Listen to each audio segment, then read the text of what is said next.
is Grid Live Wrap-Up. Popular win, Las Vegas, Denny Hamlin earning his 61st career win. Kimi Antonelli is the 116th driver to win a Grand Prix in Formula One. And the king of the street in IndyCar is still Kyle Kirkwood. Welcome to the Grid Live Wrap-Up. I'm Joe Samdiego. With me, we have Matthew Bro from Grid Racing and GridNetworkTV.com and Kobe Lambeth from Grid Tonight. A big thank you to our Patreon investors, Colin, Deshelle, Mark, Robin, David, Matthew, Crystal, and Nico, our newest investor. Link in the video description to invest in the Grid Network through Patreon. You can also do Buy Me a Coffee, YouTube Super Chat, get your name on the leaderboard, and we'll thank you on the air. And subscribe to us, ring that bell icon so you don't miss any of our programming right here on YouTube, and of course across social media at Grid Network TV. Matthew, we got a lot to talk about today from Las Vegas. I know you're going to be on the air tomorrow with Tanner for Grid Rising to talk about everything that also went with the O'Reilly series. But I think the big story everyone's going to be talking about, regardless of the series, is Denny Hamlin. Many wonder if he would even come back after a dreadful offseason that really started at Phoenix, getting so close to the championship but not able to clinch it in front of his dad. And what does he do today? He comes to Las Vegas where he got his last win in front of his dad, where he dedicated that win to his dad. Well, he got his first win since then, 61st of his career, breaking a tie with Kevin Harvick for 10th in the most wins in the NASCAR Cup Series.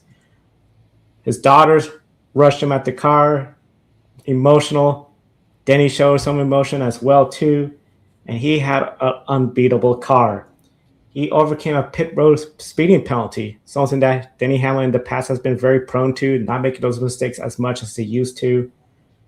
From 31st towards the top 10 by the end of stage 2 with no help from any cautions, all under green flag conditions. We've seen drivers in the Cup Series overcome tragedy. I remember Mark Martin, after he lost his parents, took a few races, but when he got the victory lane, just pure emotion. Fans were behind him. He was able to continue on winning races. Dale Earnhardt Jr. won at Daytona in July in 2001 after the loss of his dad, Dale Earnhardt. Very big moment for the sport, helping everyone heal after such a tragedy. For Denny Hamlin, how much does this heal the awful end of 2025 and push him and the team forward? For Denny personally, I think it's just a start. I don't think it's that much, mainly because I could only imagine losing his father specifically, in such a tragic accident. And then obviously what happened with the offseason it was technically end of season last year, with Phoenix kind of being taken right under him with just a few laps to go. But for him, yeah, it's a start. Obviously, it was very emotional being able to see his mother, Mary Lou Hamlin, there to greet him, give him a big hug and kiss. That shows that, and he had mentioned too, it's all about family at the end of the day. So Denny has said multiple times on many, many, many occasions that he wouldn't be where he is without his father, Dennis, and his mother, Mary Lou. So for him to be able to get that win in front of her, the last time he did win an event was at the same track to win number 60, dedicated it to his father, who was battling an illness. But for Denny, it's a step in the right direction for him. I believe he's up to pretty good in the standings now. So just day by day with him, it seems like he went from not even wanting to be in a car, and it only took him 5 races to get back in the victory lane. That just shows how Denny Hamlin is one of the best to ever do it. And to be top 10 now all time, he's not tied anymore with Kevin Harvick, who is one of the best as well to ever do it. But then number 61, it's Denny. Even Kevin Harvick said, I think even Clint Boyer on the broadcast were both like, he's probably going to get near 70. And I think Denny Hamlin, if he can keep it up, especially these last couple of years, it seems like he's just been on the ball. When it matters the most, he gets it done. And unfortunately, not at Phoenix last year, but that I feel like he was going to get it done, and then it kind of late caution kind of screwed him there with strategy. But yeah, Denny Hamlin, number 61. Love the number 61 in racing, mainly because of hometown guy Richie Evans helped me get into it and being a Roman. So it's pretty cool that now that Hamlin's got 61 victories, and yeah, just a very, very emotional victory for him. And I think he's got many more, not only to come in for his career, but many more, I think, this season. I think once that dam is broken, kind of like he's going to get it done, I think all 4 Joe Gibbs cars are going to win this year now. Because we got one off the board. Christopher Bell's so damn close. Briscoe showed speed. And then even Ty Gibbs, probably touch on him. All of a sudden, that car's got a lot of speed, too. So,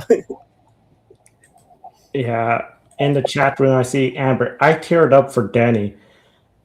It was at this track a year ago. Granted, we were talking in the fall when he got that 60s win, and he seemed to have flipped from the driver people would boo to the favorite to win that championship for his dad.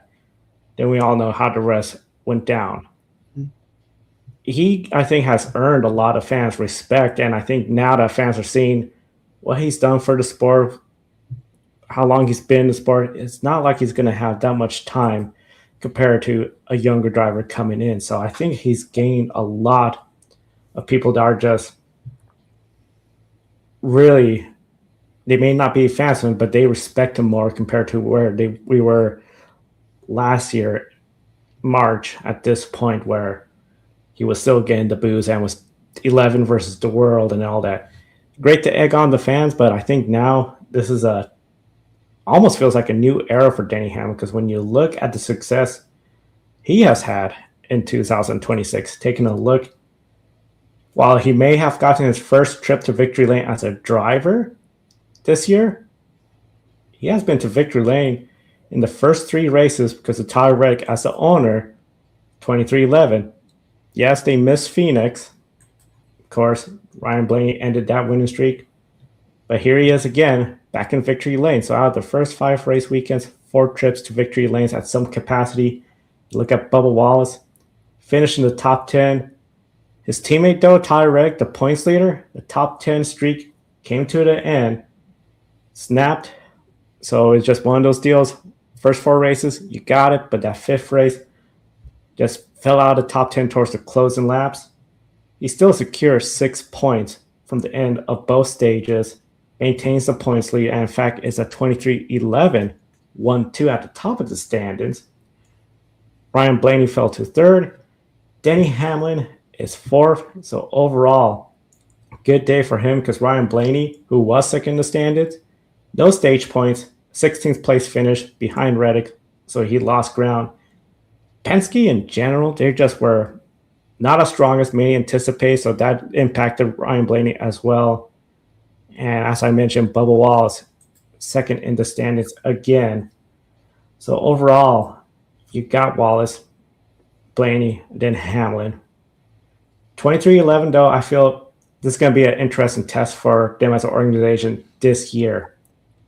Darlington Raceway, new package. People are anticipating this could be a crazy race, a physical race. Is this the biggest test for Bubba Wallace, Tyler Reddick, and that 23-11 organization? I wouldn't say yet so far. I think Atlanta was, or Echo Park, based on just those guys just did not do very well there. But now, yes, it would be. Because obviously Las Vegas, both of them always have pace. And then Tyler Reddick winning the first 3 races of the year. Phoenix was a test because neither of them really do that well either. But Darlington's a big one because even if you are the best driver in the world, even at Darlington, it is a tough race. But I'm very confident in both of them. I mean, starting with Tyler Reddick because he's been the best driver in the sport this year. He's finished in the top. I mean, he has what? I'm looking at it now. 3 runner-up finishes at Darlington in his Cup career. 2 of them coming in a 23-11 next-gen Toyota. And then he's also finished 3rd. The first year of the next-gen, he was 2nd and 3rd when he drove the 8 for Richard Childress. So Tyler Reddick can be a legit threat. And he has led laps, a lot of them at Darlington in the last 5-6 races here. has finished getting stage points in both stages for the last 5 races here. So that's pretty impressive for Tyler Reddick. So I'm kind of confident in him. He'll be able to do well. But I mean, Bubba Wallace, too, if you want to touch on him, his worst finish this year is 11th. And so, I mean, that's the best in the sport so far. And now that Tyler Reddick has finished 13th. Chase Elliott's been doing well, too. But for Bubba Wallace to keep this pace up, he's a driver that could get really hot and really cold. So far, it's been really hot. But you look at some of his finishes, he started in the top 5 the last 4 races at Darlington, and he's finished in 6th at least once. He has a couple 7th place finishes, a 5th place, a 9th place. So this is another track for them where they can go out and contend. I don't know if they're going to win, but I really think that 23-11, it's going to be a test to them, but I think they can continue to be first and second in the points. Maybe Ryan Blaney will have a different say of that because that's Ryan Blaney, obviously. But then I want to shout out Riley Herbst as 23rd in the points. I don't expect him to do much, but I said in our Slack chat, Riley Herbst being 23rd right now is more impressive than I think Tyler Reddick and Bubba Wallace being first and second, just because of the way last year went, where both of the 2 main cars for the organization were up in the top 10 in the standings for most of the year, while Riley was like 35th.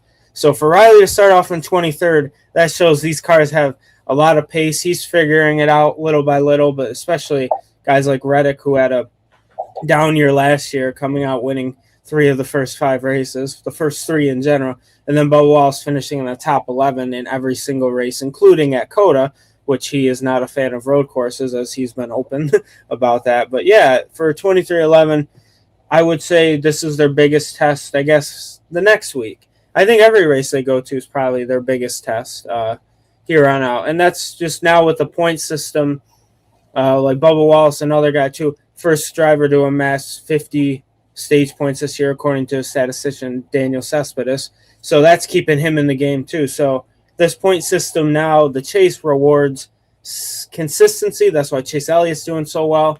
Chase Elliott's always been one of the most consistent. But getting those stage points and not wrecking out is a double positive. Like, you could do the stage points and wreck, but you're still kind of at a loss. But if you get the stage points and still finish, even if it's 10th or 15th, you are going to continue to climb the standings or stay in the same spot for Wallace's case. But I'm interested to hear what you have to say about the organization. I mean, I don't think any of us could have expected them to be 1-2 or one top first and third for at least the first 5 weeks of the year. And that's the thing. There were so many unknowns, especially after last year, the way that season went. Winless for Tyler Reddick. It could have been, if he was still, say, top 10, 15th place, winless at this point, I would say, well, it's a decent start for 23-11. But they've exceeded all my expectations, all my thoughts, because to be this good, 11th and 13th, Bubba Wallace's worst finish, Tyler Reddick's worst finish. Everything else been better. That's an amazing stat. I know there's a third driver, Riley Herbst. That's a different story, I feel. But overall, what those two are doing, showing the strength that they have as an organization with the cars, the engines, they are clicking on all cylinders. And you brought up a really good point about getting the stage points. You finish 13th, that's 24 points. You finish 16th, that's 21 points. That's very few points in between, but when you add in the 6 points Tyler Reddick get for the stages and Ryan Blaney got none, that's going to make the difference between regular season championship and having a higher seed in the chase. I'm really enjoying this because we are talking more about every point matter, every position matters. And I think what Darlington is going to be the big test is this the lady in black. Track too tough to tame. You could be having a great race, but if you're not racing the racetrack, you could make a mistake and end up in the wall. We remember what happened with Tyler Reddick, Chris Buescher at the Goodyear 400 a couple of years ago. What could have been a sure win, slipped away. Brad Keselowski got that win. You could get caught up in somebody else's trouble. That restart entering turn 1 and 2, very narrow. We've seen how drivers try to make aggressive moves. caused a crash in front of the field. Bubba Wallace was involved when I believe it was Chastain and Kyle Larson got in a wreck. He tried to go low, got involved. So there are so many different factors.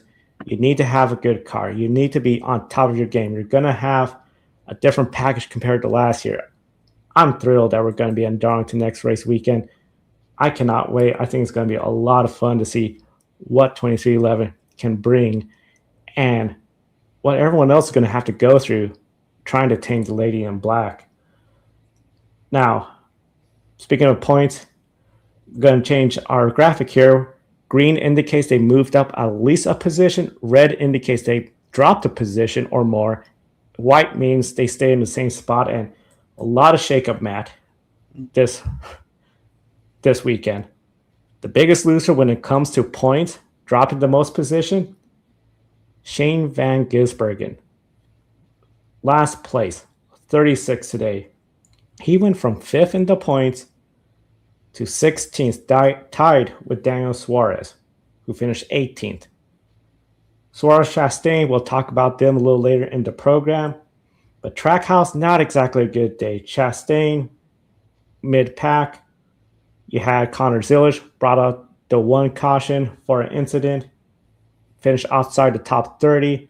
And Shane Van Gisbergen, lap 1, nearly crashed, but damaged the splitter, had damage. That just made his car ill handling, which is really rough because a lot of people were curious to see how he was going to do this year. Because last year he struggled at this track. To have that damage and just be off the pace, 36 is tough break, and for Connor Zilisch, a rookie. But I got to ask still, how disappointing was this, especially what happened last March with SVG struggle and Connor Zilisch. It just seemed like both of them, nothing going on. Yeah, I have a close friend of mine who's a big Trackhouse fan. Even gifted me a Shane Van Gisbergen hat when we went to Watkins Glen. Pretty much the same ticket. So great guy. And he texts me a lot during the races. We have some fun. And he always mentions, he says, you never know what you're going to get out of Trackhouse racing. You sometimes you're going to have a great day where all 3 cars are going to be competing for a top 10. And then other days were like today, where SVG was irrelevant, Zilisch was irrelevant, and even Chastain, who was one of the best drivers at Las Vegas Motor Speedway, had never once in this race, I believed, he had a legit shot for a top even 10 finish.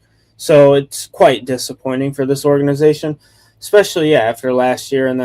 But SVG, unfortunately, not really as big fault of his own. It just unfortunately it happens, and I'm very happy for him that he is still technically in the chase right now, being in 16th in the standings. And it was great that he started off the first 4 races in the top 5 with a super speedway, a hybrid super speedway, a road course, and then a short track. So for him to still be 5th heading into this race, where now he's 16th, I'd say he is doing incredible things, and he's still ahead of his teammates. Ross Chastain has been quite disappointing this year. I just think for as talented as he is, the car, and even the car, I feel like, is also missing on a lot of cylinders too, in my opinion, with Trackhouse racing. But for him to only be 20th in the standings, that says a lot. And then if you look at the standings, I just had to confirm, Cody Ware and Cole Custer are both still ahead of Connor Zilisch in the standings. I know he's a rookie, but that's not really a great start to your year, unfortunately, with all due respect to Haas Factory Team and Rick Ware Racing. But to be ahead of Trackhouse still is monumental for them at the cup level. And for Zilisch, he'll figure it out. It just seems like it's going to take a lot longer than we thought.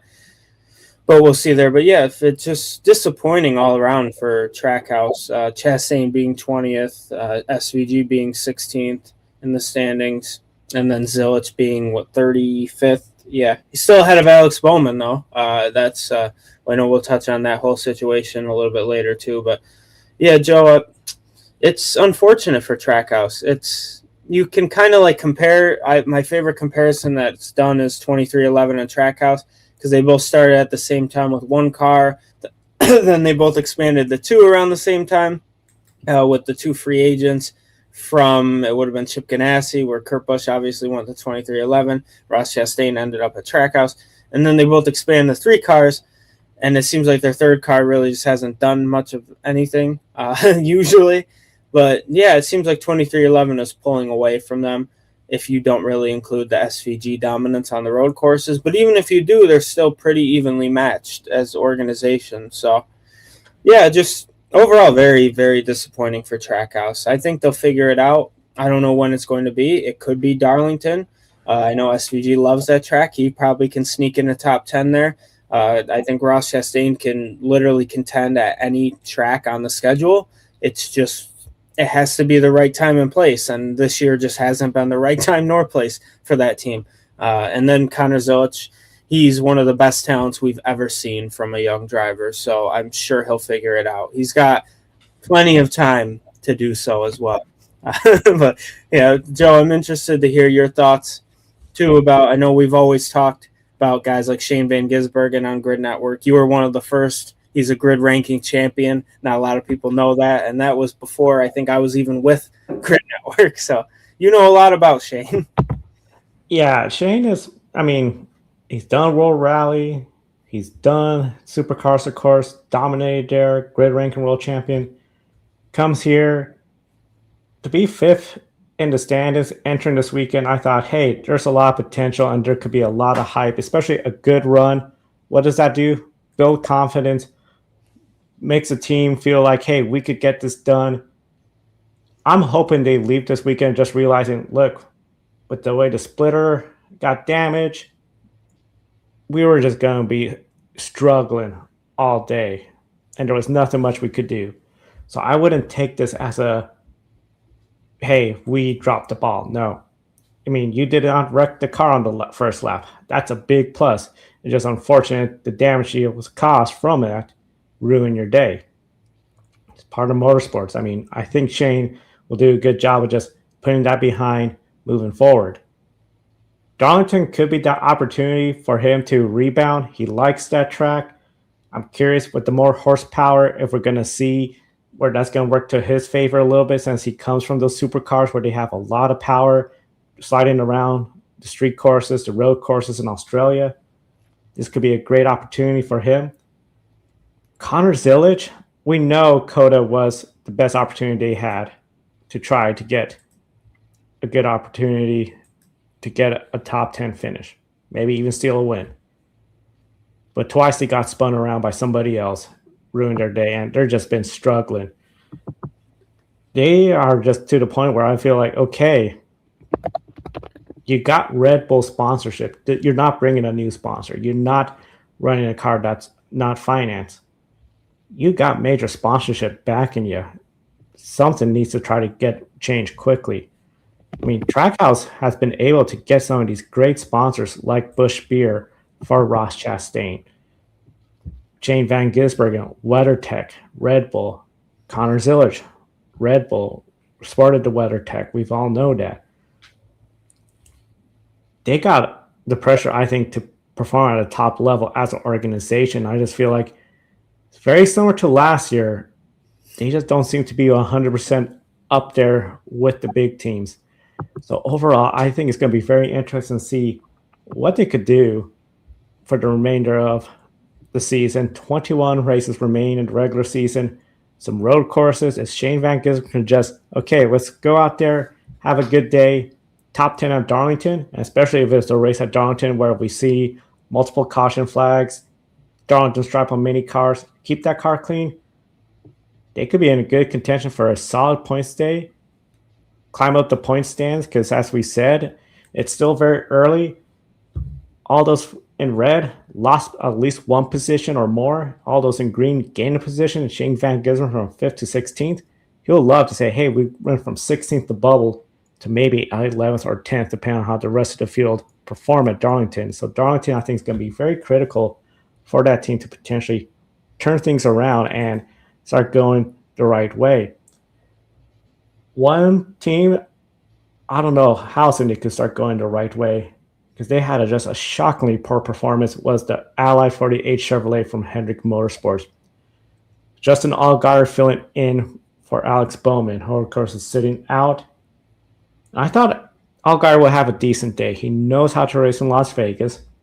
He's done cup races. A lot of people remember when he substituted for Kyle Larson on Memorial Day when Kyle Larson missed the start because he was at the Indianapolis 500. Solid effort. So when I heard he was going to be the LA Chevrolet, I thought this team's going to get a top 20 position at least. Back of the pack, struggling, just did not have the speed. At one point in the 30s, near last, managed to pull off a finish of 25th place.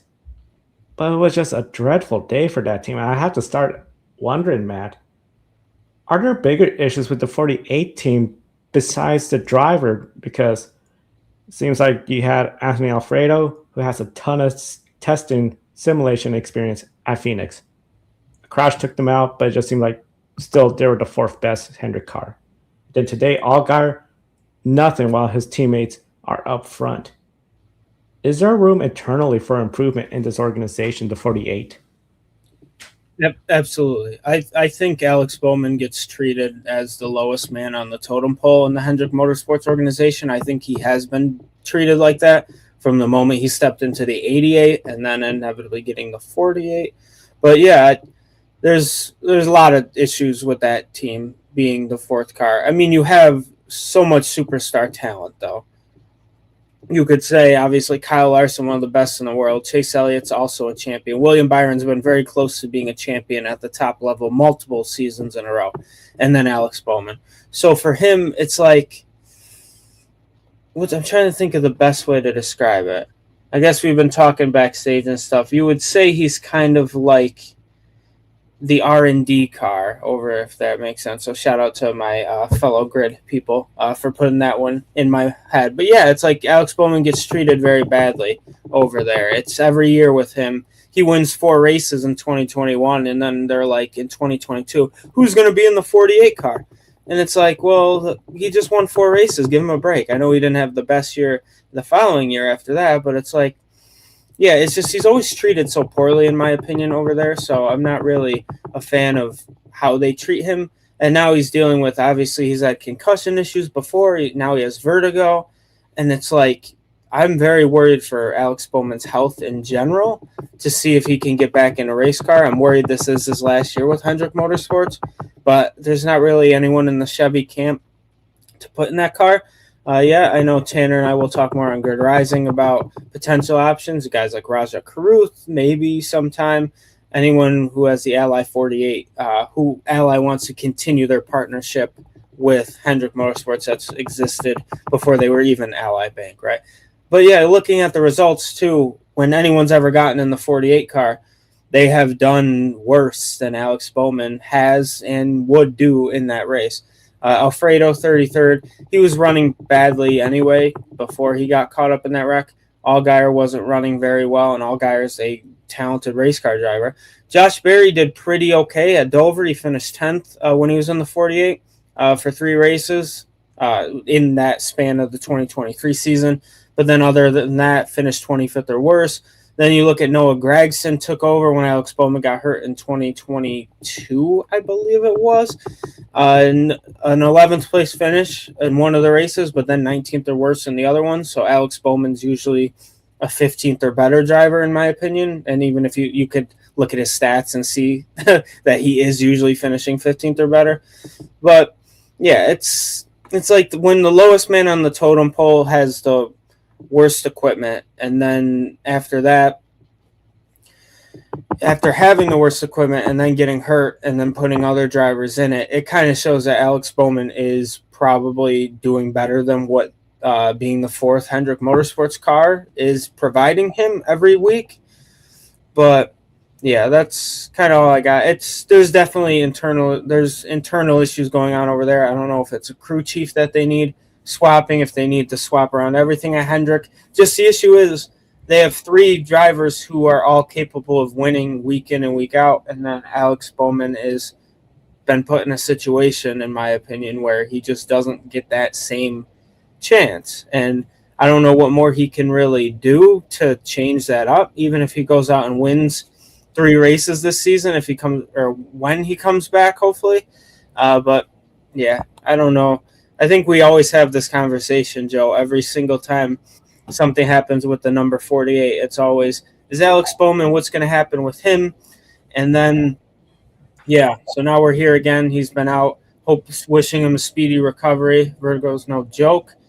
And I mean, I've never had it, but I could only imagine being a race car driver and then him having past issues with injuries and stuff, and then just adding another one on his plate. So interesting to hear what you gotta say.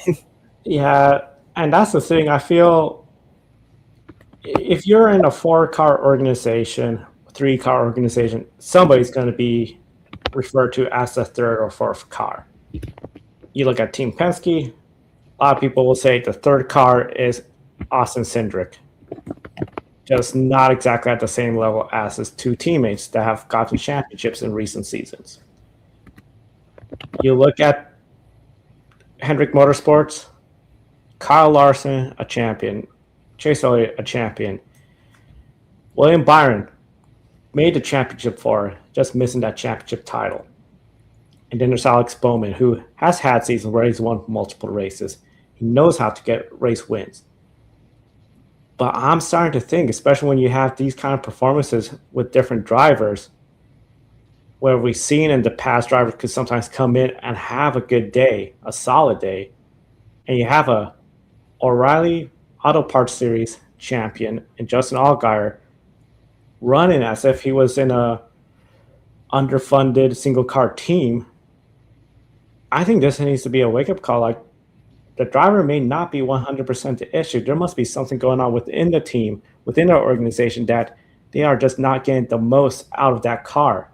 You're part of Hendrick Motorsports. You should be a top 10 winning contender. If anything, we know there's been some crashes that Bowman has been involved with this year, some of it out of his control. That's got to be, I think, a bigger factor in, okay, we didn't get those results, wrong place, wrong time, poor results here and there.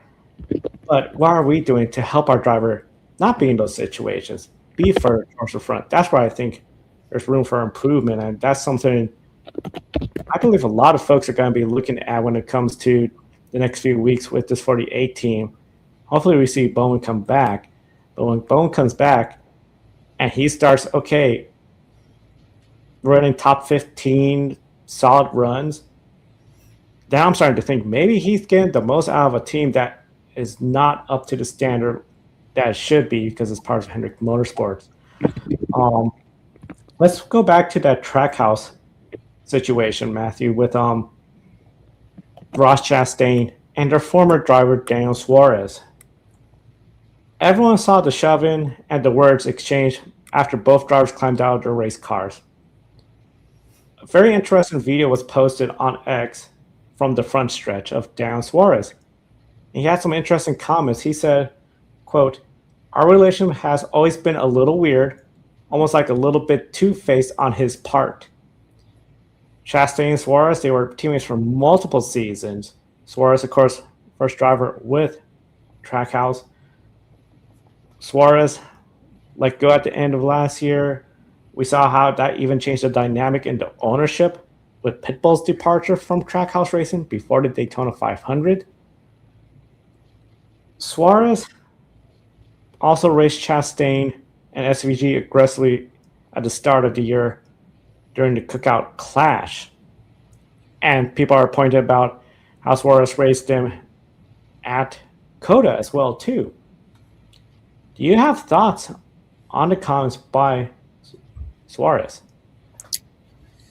Yeah, I think he does have every right, in my opinion, to be upset. I mean, this was an organization that was started by Justin Marks and Pitbull with him being the main driver in mind for Pitbull. But then when Pitbull, we kind of knew when the ownership dynamics changed, all of us at Grid Network, the moment it was announced, I think, was it last year prior to the 500 or like the week before something, everyone in our chat room was like, where does Suarez go next? Because we knew that Zilich was probably up and coming, and they were going to get rid of Suarez as soon as possible. Because I feel like he's the Alex Bowman of what he was, the Alex Bowman of Trackhouse, kind of. It's like after he got the first 2 wins for them, and then they brought SVG along. Then when SVG was winning a lot, and then Chastain was contending and winning, Suarez just kind of got pushed to the side, kind of like the Toy Story meme with Woody. It's like, I don't want to play with you anymore. That was kind of like what happened. I think it is kind of wrong calling out Chastain, saying that he's a bit two-faced. And I think a lot of it is just frustration from, I mean, Suarez has hit all the Trackhouse drivers this year at least once or twice on track. But I think the relationship being a little weird might be the fact that when Chastain came in, he like immediately became the number one driver over there, while Suarez kind of faded a little bit back. So I think a lot of it is, I can't say jealousy, but more of they put more effort as soon as Chastain got into Ross than they did Daniel. And I think that was a personal thing. And so I think he has every right to be upset. The comments are a little interesting. Just the stuff going on social media. Daniel's, I believe, wife Julia, I think they're married now. Yes, it's they've been dating forever. But Julia PK, she going back and forth on. She is a very open defender of Daniel, which she should be. And they posted a video of the altercation. I believe it was Steve Taranto, or I think that's how you say it. And then Dirty Mo Media's Twitter account or X account said, "But what will Julia say?" So then Julia reposted that, I guess, because it's not retweeted anymore, and said, "Tag me when you mention me, you wimp." And then Dirty Mo Media replied, "Wimp" with an asterisk, saying that she spelled it wrong. And then she replied, "Sorry, keeping the spelling perfect across 5 languages gets tricky sometimes."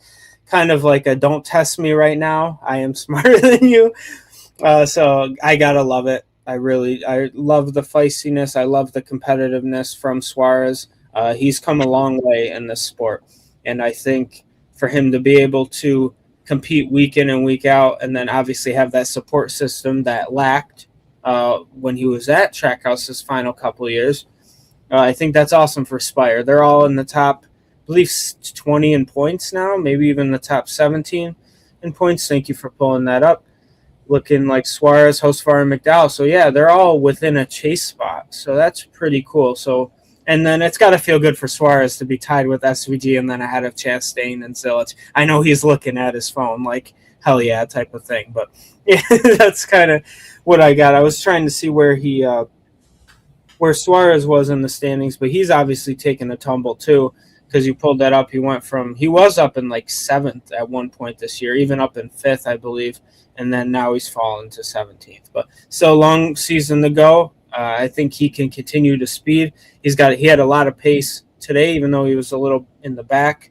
Obviously, the comments, my last thing on that, I apologize, is it's funny because Trackhouse battling for current Trackhouse and former Trackhouse guys getting into an altercation, battling for 17th and 18th. That just seems like kind of the way Trackhouse has been, at least this year to start, besides SVG, is they are contending and getting physical over mid-pack spots when they are a way better organization than they've been showing this year. So they'll figure it out. SVG's got to get at least 1 or 2 wins in. Ross is going to win. Zilich probably won't win, but he'll contend for at least a couple victories. But yeah, the comments, those two are feisty. Chastain, a lot of respect for both of them. I'm interested to see what Chastain said too. But I'm sure it wasn't in the Chevrolet quotes when I've been writing my story. Neither were Suarez's comments. So we'll see it somewhere on social media. Yeah, I think at some point he's going to speak up, Ross Chastain. And you brought up a good point. This is a team where when Chastain joined and was getting the wins, made the championship for, we thought, this is amazing. This is what the visionary Justin Marks is. But it seems like second year in a row, that team is just not firing all cylinders. And really, entering this weekend, a lot of people were talking about Shane Van Gisbergen almost becoming the face of the team. I know this is not Formula One, but still, it's like you want to outperform your teammates because you're all technically same equipment. You want to do better, and it just seemed like Chastain came in. He really seemed to galvanize a lot of folks, get him to where he is now. You have Shane Van Gisbergen. He is able to be an improvement, but bad luck today. And then Connor Zilich, a lot of people saw the talent in him. Trackhouse jumped on him. But, I mean, that is just not panning out well at all so far. So I think it's just one of those deals. I feel Trackhouse versus Spire Motorsports is going to be a fun battle. 3 Chevrolets on each side, drivers with different range of experience like McDowell, Suarez, Hocevar, who's up there as one of the young rising talents, and then on the other side, SVG, a road course master to match McDowell. You got Chastain, knows how to get the job done if he has a good car, and then they're young, Connor Zillage. So I'm going to be curious to see how this shapes up between those 6 drivers, who's ahead, who makes a chase. Overall, I think Daniel Suarez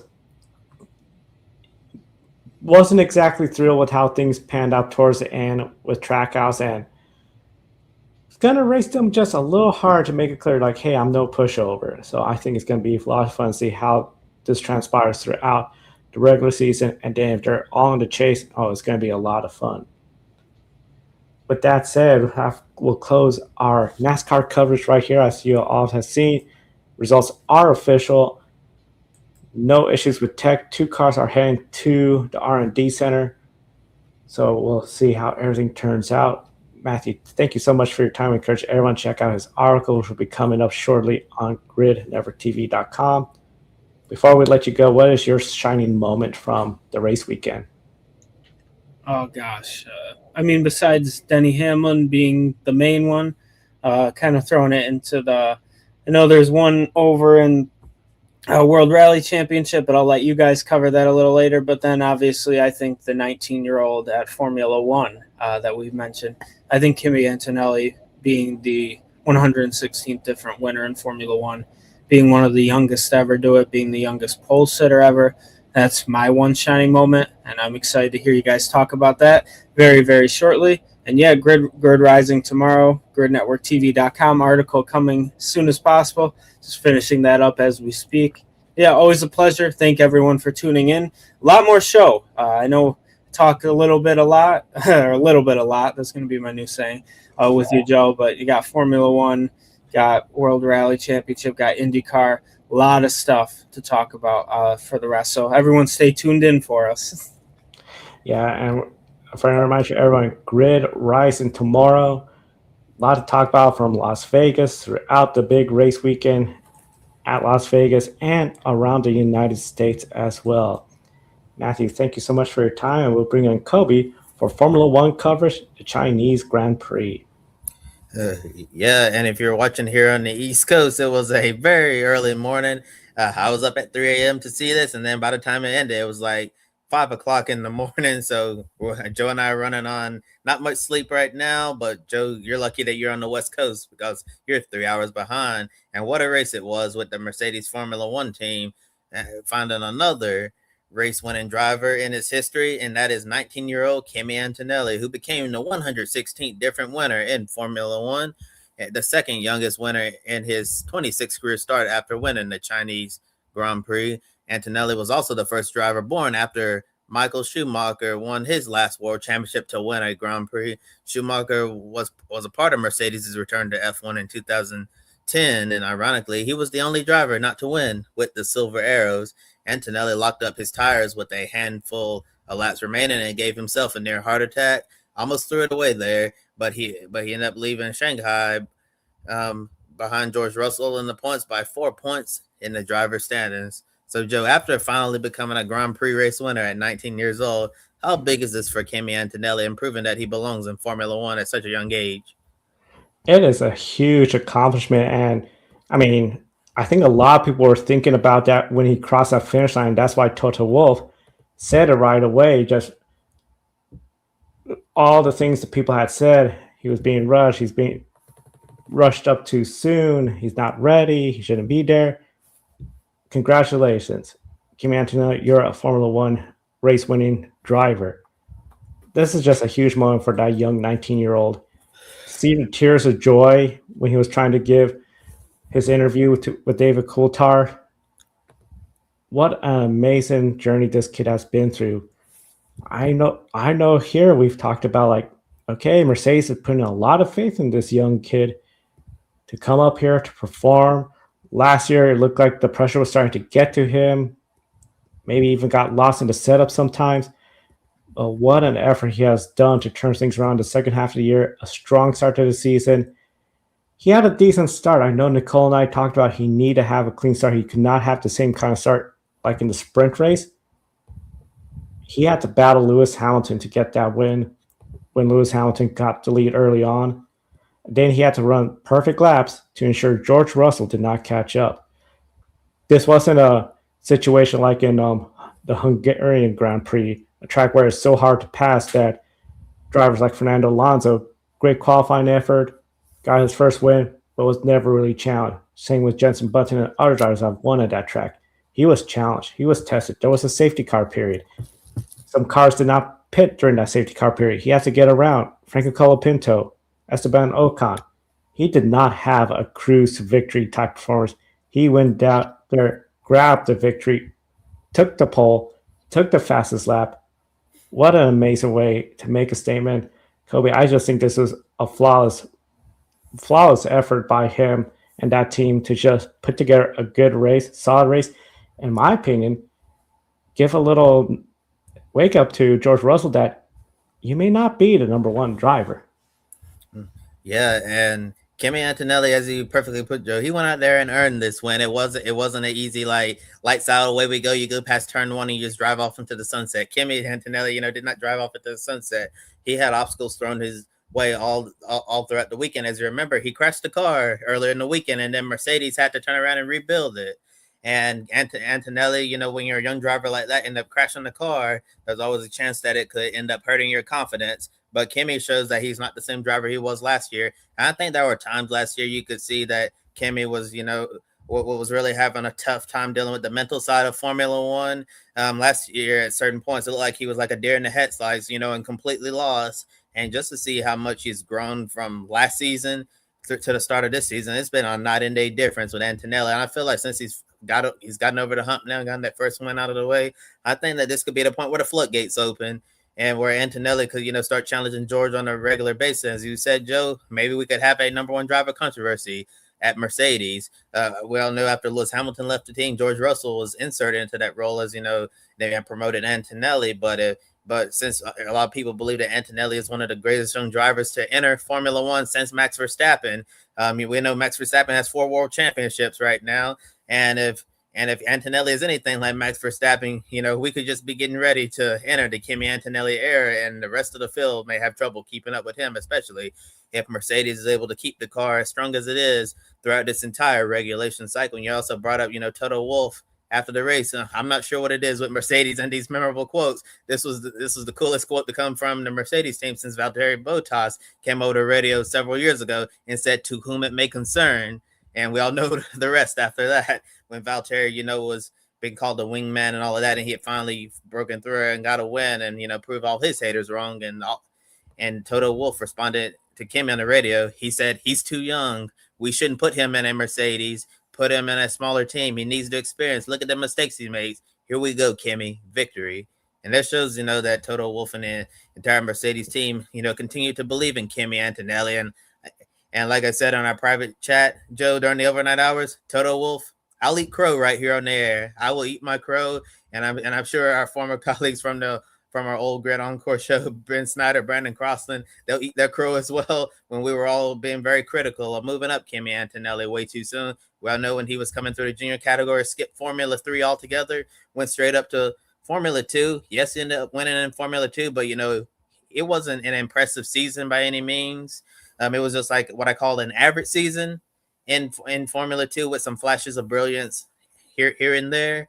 But when they moved him into Mercedes, I thought it was going to be a mistake, especially, when he went through a lot of growing pains last season and going into the summer.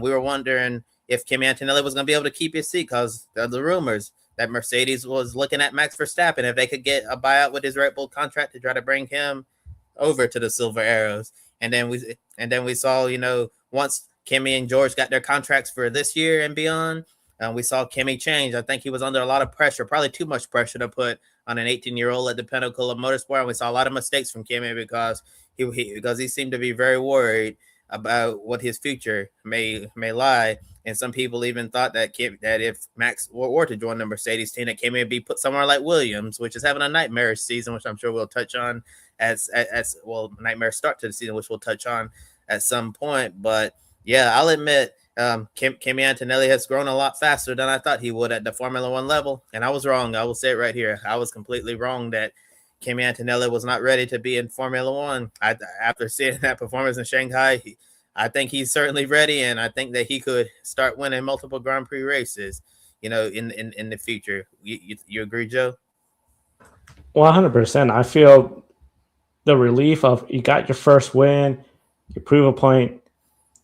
It could bring him more and more wins. It reminds me of a young Lewis Hamilton after he got that first win at Montreal, Canada in his rookie year and got more wins and made a serious run at the championship in his rookie year. I don't see why Kimi Antonelli cannot do that. So I think Toto Wolff, he might have a bit of a battle between the two drivers for the championship.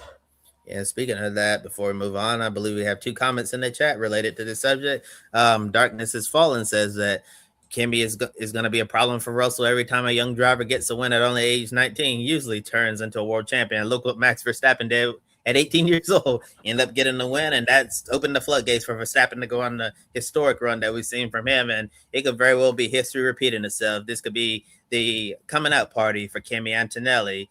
As many have said for the last several years, I say this kid is going to be a Formula One Grand Prix race winner. He's going to be a Formula One world champion at some point in his career, and it could be a lot sooner than a lot of people expect. And Darkness is Falling also said that George Russell's job is going to be on the line if he loses the championship to a 19-year-old on his second season. He is going to be replaced by Verstappen. There's a reason why they only have one-year contracts. And that's a good point about the one-year contract. Darkness is Falling because it offers a lot of flexibility, because if you offer, let's say, a 3 or a 4-year deal, then you want to get rid of a driver. It becomes kind of messy sometimes. You have to talk to the lawyers, and then you end up paying a driver who is not driving for you. After that, I'm sure that's something Mercedes, doesn't want to do. And it's actually very rare these days to see drivers take those longer-term extensions.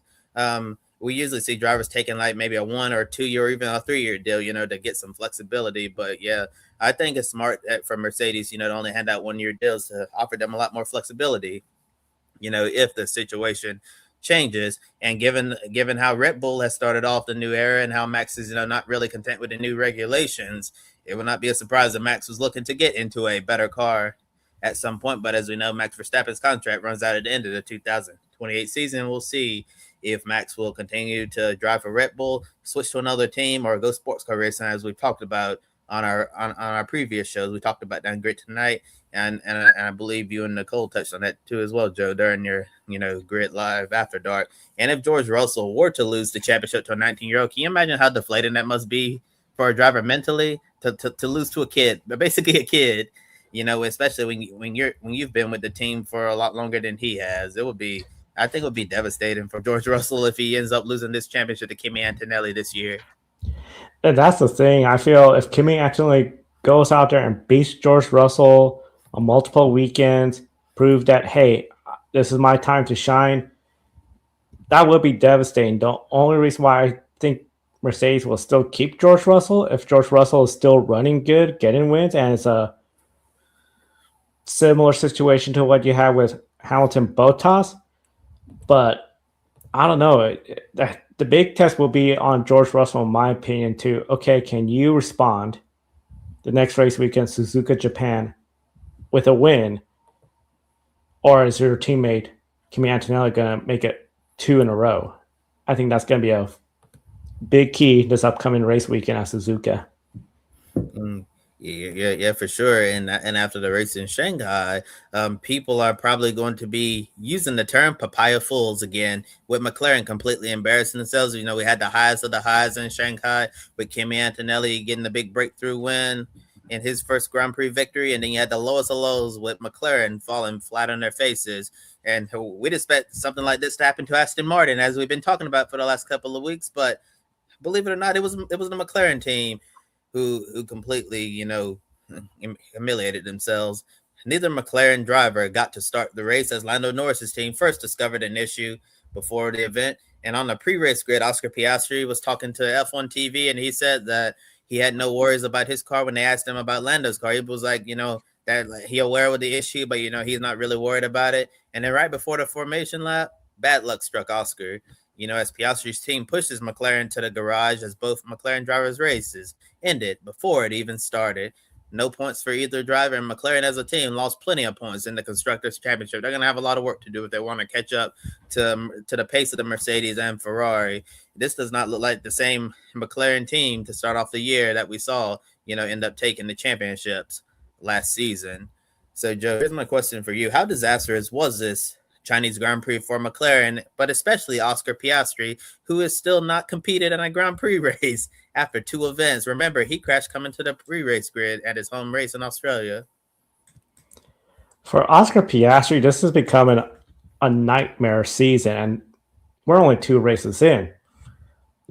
To not be able to get on the grid, wait for the lights to go off, and get track time is a huge setback for him. We talked about last race weekend that everyone has had 1 race experience with this car, this regulations. Now, here we are, and we're 2 races in, and he doesn't have that experience. The sprint race is so short, such a different dynamic. That might be the only saving grace where they got something. But just the fact that it even looks worse when he said, I'm not worried about my car. And then later on, they're pushing it to the garage. And turns out, well, we're done. This is just becoming a mess. And I just really start to wonder if maybe there's just something about the McLaren team where last year we saw the papaya rules issues, the way they handled the situation with both drivers and people calling them papaya fools. The way Zach Brown, Drive to Survive, as Nicole put it, just sort of glossed over missing out on what could be potentially good substance for that docuseries.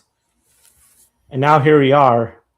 Yes, we got new regulations. Everybody's going through it. I mean, you had 4 cars that did not start this race. But when Oscar Piastri has now missed both races, when Lando Norris, the defending champion, who carries the number 1, didn't even get to try to get to the grid. Oscar at least got to the grid, but had to get pushed off because of electrical issues. This is a big moment for that team to regroup, say, we have to be better, because it's going to be too easy for the Mercedes team to run away. It's going to be too easy for the Ferrari teams to run away. You do have a bit of a break with Bahrain and Saudi Arabia gone. But of course, if they're going to be working on improving their cars, so will the other teams. So they're behind the ball, in my opinion. In my opinion, they're behind Red Bull. I know people will say, well, Red Bull car is not that great. Well, look at the McLaren team. Both of them didn't even get to start. Red Bull at least have gotten their cars onto the grid. The Red Bull team, yeah, we'll talk about Max, what happened. They're overall looking at least more reliable, the cars, compared to McLaren. I mean, heck, just looking at the standings, it's just still sort of surprised me, Kobe. Oliver Behrman is ahead of Lando Norris. No way if somebody, even if we're talking right before the Australian Grand Prix, somebody told me, Joe, after 2 races, Behrman's going to be ahead of both McLaren drivers. I would say, no, not happening. He'll be ahead of maybe one if bad luck occurs, and it did. But both? So I think the McLaren team, this is just a disastrous start for the season. And I really especially feel for Oscar Piastri, because when they go to Suzuka, assuming that everything goes right and he could get on the grid and start the race, that's going to be his first Grand Prix of the year, the 3rd round of the F1 2026 season. Yeah, when you really think about this, Joe, we really saw, I think what we're seeing right now from McLaren after 2 races could also be, a continuation of what we saw towards the second end of last season when they started off so strong. Oscar Piastri and Lando Norris were at the top of the Formula One world. And then we wonder, is Max Verstappen going to have this historic comeback and steal the championship away from both of them? Because the team was just falling apart towards the end of last season, and it looks like they're falling apart at the start of this season. So I think it's just a continuation of what we saw at the end of last season.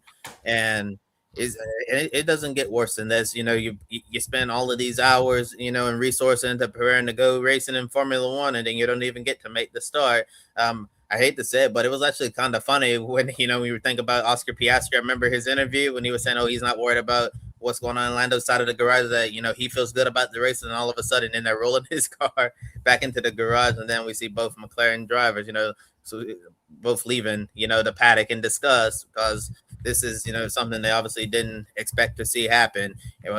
China was definitely a complete disaster for this team. They only have a few days to actually, I forgot we do have a break in between, a small break in between China and Japan, so they do have a little bit of time to try to get things figured out, so they can actually have both cars on the grid ready to start the Japanese Grand Prix.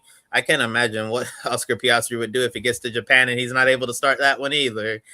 This is really crazy that the only competitive racing that Oscar Piastri has done in 2026 so far is the sprint race. On the day before the Grand Prix in China. That's the only amount of racing experience that he has for this year.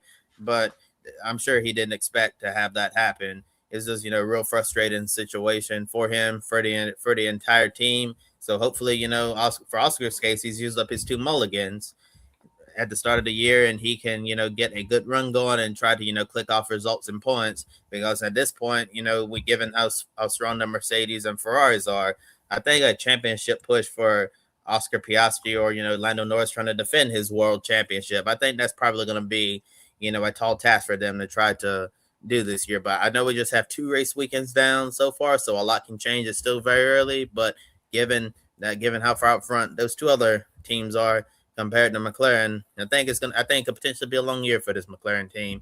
As we know, the talk of the paddock continues to be the new regulations. So far, no Grand Prix has had a full fill of 21 starters. 18 drivers started in Shanghai with 4 out before the race. We've already talked about Norris and Piastri, and we had others, Gabriel Bortoleto in Audi and Alex Albon in the Williams. They also did not take the start either. And Aston Martin retiring both cars in the race again. In addition, only 6 drivers have a top 10 finish rate after 2 races. And those drivers are George Russell, Kimi Antonelli, Charles Leclerc, Lewis Hamilton, Ollie Bearman, Pierre Gasly, and Mercedes and Ferrari are the only 2 teams to have both cars finish in the top 10 in both races. Are you shocked by the gap between Mercedes and Ferrari and then everyone else? I am shocked by the gap, mainly because the gap is so drastic. It goes from Mercedes, Ferrari, they're going to be contending for the win, contending for the podiums. The others, mid-pack, and then those that are so far behind that they can't even reliably start the race. You look at Audi. Barrichello last week got a great qualifying effort, made Q3, but then his teammate Nico Hülkenberg couldn't even start the race. This weekend, the reverse. Hülkenberg was able to start the race, but Gabby was out. The Williams team, overweight car, Alex Albon could not start. I mean, what's going on with McLaren? They're quickly sliding from 3rd to 4th best to potentially we got unreliable car. This is going to be an issue. And then Aston Martin, I know this comment in the chat room. I feel bad for Alonso. He just can't get rid of this Honda curse. I mean, they have Adrian Newey. They got all the financial support from Lawrence Stroll, Fernando Alonso, so much experience, most experienced driver on the grid. And their cars cannot finish the race. Lance Stroll DNF, car rolled to a stop in turn 1. And then Fernando Alonso also DNF. Will we see them at some point finish a race? Will that car be able to race? It vibrates so poorly that they're almost becoming almost to the point where they're almost comical, to the point of how bad can you be? And I can't help but think there's going to be some people out there that are going to say, remember when F1 said Cadillac, the Andretti bid, they weren't going to be serious, they were not going to be able to compete? Well, hey, they got both cars to finish the race this weekend. They started both races. Not every team could say that. And, I mean, Valtteri Bottas, mechanical issue took him out of Australia. Here they are, 13th, 15th. They're getting a better start compared to Aston Martin. They had a much better Chinese Grand Prix compared to McLaren, and McLaren is a seasoned team. So I really see the gap is much bigger because you just got those teams that seem to just nailed it. They're going to be going there for the wins, and the ones that are just hoping maybe we could finish the race or maybe we could just make it to the grid.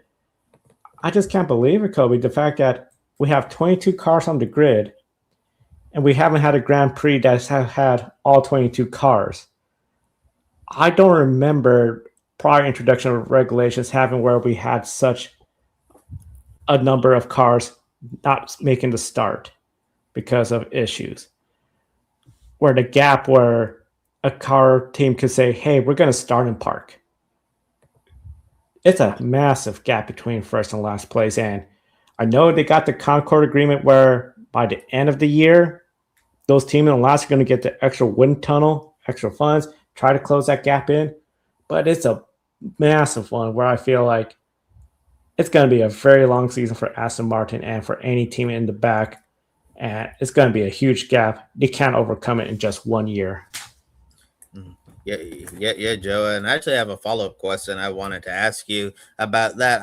I know that's actually a great point you brought up, about the worst team on the grid had been allowed the most wind tunnel time to improve going into next season. And I know right now in the NBA, pro basketball, one of the biggest things that people are talking about is tanking, where teams lose on purpose to try to get it, to try to, hit in the draft lottery to get the highest draft pick to pick a franchise changing player. I know, obviously sticking ball sports are different than motorsports, as many of our viewers know on this program. We talk about that a lot. But my question for you, since we have, like Williams, Aston Martin, Cadillac, towards the bottom right now, having a really rough time. Cadillac, to be expected, been a new team on the Formula One grid. Just finishing races right now and collecting data and developing the car is a big win for that organization. And then Aston Martin and its woes with Honda, and then Adrian Newey reportedly coming in and changing the complete design of the car when he got there late, throwing the whole Aston Martin team behind the 8 ball, and then the Williams car been poorly designed and overweight.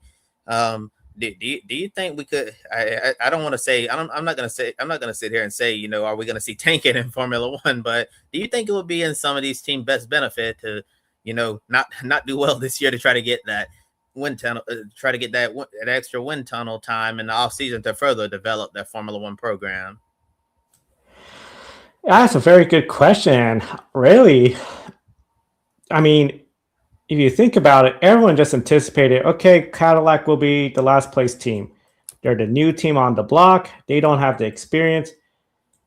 We've heard the stories of how they even tried to simulate race weekends last year, but it does not make the same much of a difference when the experience is really when you're at the track. If they're at the point where, okay, they may steal points here and there, and if you're a team like Aston Martin, where right now you can't finish a race, the car just handling so poorly, you may want to consider the idea, well, okay, we may just, try to work on what we know we could fix. The biggest weakness is the Honda engine. Let's just try to get that up and running. Then focus on the rest. And then if you get last place, hey, it's not the end of the world. We're going to have that extra wind tunnel time. We're going to have extra opportunities compared to the construction championship. The racing drivers, I think, will have to be really tucked into it more, because they're the ones that are going to have to say, hey, we're willing to tank. We're really going to just lay down. But I'm looking at Aston Martin as potentially that team that could. I mean, you have the expertise of Adrian Newey. Okay, let's just work on a better car. We could try to get extra wind tunnel. I mean, thankfully, it's a sliding scale. So even if they didn't get last, depending on where they are, they'll still get more than whoever the constructor championship is. At the end of the day, I mean, this is competition. I think the drivers, if they were the ones to make that decision, they'll say, no, we want to go out there and get the best we can for our sponsors and everybody. But if you're in a team situation like Aston Martin, it was just a mess. Lawrence Stroll's bankrolling it. I mean, he's part of the board for Aston Martin. You could almost think of, hey, we still don't have the reliability. Cadillac is looking pretty good. Let's not over stress ourselves, but let's just try to see what we could do. And maybe we'll just might be okay with being last place. Yeah, and like a wise person once said, short-term pain for a long-term gain. So maybe that could be something. Maybe that could be something one of those three teams, Cadillac, Williams, Aston Martin, could be looking at. And just to clarify, I'm not saying that these teams should go out here and purposely, retire from every race, and not even try. And frankly, Aston Martin, with all the issues they had, Williams, and then Cadillac been a new team. Frankly, they don't have to tank because the issues will just present itself. Right in front of them. So I do think that whoever finishes last place, it might be really beneficial for them long term, to have that extra time to work on that product. Because Joe, I know we've had regulations changes, all throughout in Formula One history, but we haven't seen a large regulations change like this, and it's really crazy since so many teams having such major issues all across the board. And looking at where those three teams are, towards the bottom, then you look at Mercedes and Ferrari. I am a bit surprised, that the gap between Mercedes and Ferrari is so large. You usually have your big three. It's usually like Mercedes, Ferrari, Red Bull, and McLaren has obviously put themselves in there lately, make it the big four. But so far, it's just the big two. And then everyone else, even Red Bull and McLaren, don't look like they have the pace to catch up to Mercedes and Ferrari. But it'll be interesting to see if the other teams can close the gap as the 2026 Formula One season goes on. And I believe we have a comment in the chat that I want to display on the screen from Darkness Has Fallen. Says, how long until Honda fixes their engine? It took them about 5 years to nail the engine in the last generation. And some of the things, we've been reading in the media about Honda is the fact that from their last, endeavor into Formula One officially as a, official manufacturer, they basically, let a lot of those people go, and they've been trying to, rebuild their entire program. And, it just hasn't, worked out the way they intended to this time. And I think, during the last cycle, it really helped, having Red Bull, they were like collaborating with Honda to make this system work, kind of like Red Bull is collaborating with Ford Racing right now on the current power unit, which I believe the Red Bull Ford power unit has a lot of issues within itself. Isaac Hadjar, popped an engine, before China. And then, Max Verstappen, not sure, I haven't read what happened to him, but he had some smoke. So I think Red Bull still has some, issues there. But I think Red Bull did a really good job during this relationship with Honda, collaborating and making sure they got the most out of that engine and made Honda look really good. But it's really weird whenever Honda comes in an official capacity. It seems like that's when they really struggle. But for Aston Martin's sake, hopefully they're able to work together with Honda to make sure they solve, all of these issues, because it is not good. It does not look good for Honda's brand, to have struggles once again after the failed McLaren Honda era. And then McLaren was so excited to get away from Honda. And if this situation with the Honda power unit doesn't get better, it would not surprise me if Aston Martin will look to move on from Honda as well. And then, you wonder, like, who on the F1 grid is going to want a Honda engine? All this money that Honda's put into, coming back into Formula One official capacity, it'll go to waste, because this situation, we thought their reputation was, shattered before at the end of McLaren Honda era. Then they went to Red Bull. Red Bull helped build up Honda's reputation again.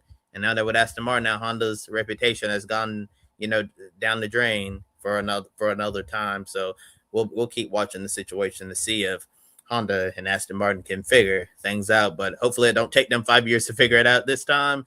But who really knows? But I think it'll be hard to, for them to make any significant changes, this year. But maybe next year's power unit will be better. And, last thing to conclude our F1 section, Haas could have had double points if it weren't for Esteban Ocon colliding with Franco Colapinto. But Alpine thought they had real decent pace in this race with Gasly and Colapinto both scoring points. plus Behrman getting points in both the Grand Prix and sprint races. Assuming it's Mercedes versus Ferrari at the front, then Red Bull versus McLaren in the second tier, Joe, do you believe the next best fight between the teams could be Alpine versus Haas? Yeah, I think Alpine versus Haas is going to be a great battle throughout the year for that fifth place in the constructors. You look at what Oliver Behrman has done with having such a great start, bringing out Haas. He's truly, in my opinion, become the leader. I know Esteban Ocon has more race experience, a race win, but when we saw that move, it just seemed like some of the bad habits he has of making some mistakes where it's just like, what are you doing? You could have had a points finish. Colin Pinto was on cooler tires. You just had to wait. You got the battery system and the overtake mode.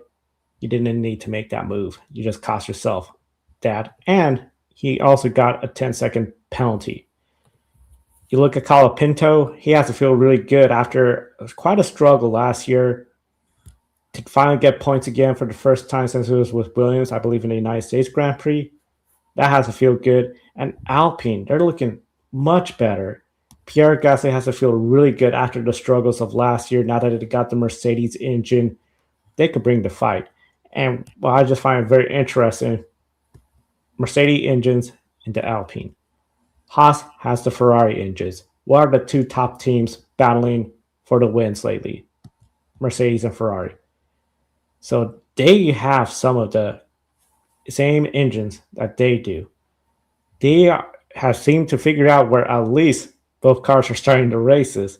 And really, if they could just go out there, have solid points state, that's going to be the difference between fifth place and sixth place. And I think it's going to be a lot of fun to see what they do. It's just very interesting, Kobe, because I feel like even though Oliver Behrman has the fewest amount of starts compared to, I believe, Colin Pinto, I'm not 100% sure, but you look, they got race winners with Gasly, Ocon, Colin Pinto, and then Behrman. I feel Behrman so far has been the best performing out of all of them. Last year, I know Alpine had a tractor. Behrman had some good races. Here we are. Behrman off to a great start. I can see him really bringing the fight to Pierre Gasly and the Alpine team. I'm making it where it's going to be hard for them to catch up to them. Yeah, for sure. It's really interesting when you look at, the Alpine driver lineup and the Haas driver lineup. I think it's smart where you have, an experienced F1 veteran and then, the young driver. And I think Pierre Gasly, getting off the start that he's gotten off to this year, I think it has to feel, very refreshing for him because he's gone through some frustrating times in the last few seasons. So for him to have a start like this and for it to look like the Alpine has a car that can be, competitive in the midfield, that has to be, something that brings a smile to his face. And then, Esteban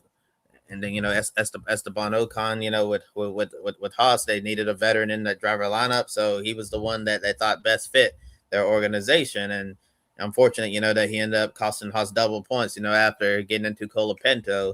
And this is an important year, for Franco Colapinto, trying, to prove himself on the Formula One grid. And it's good that he ended up collecting a single point and, trying to, getting closer to Pierre Gasly and his teammate, in terms of performance.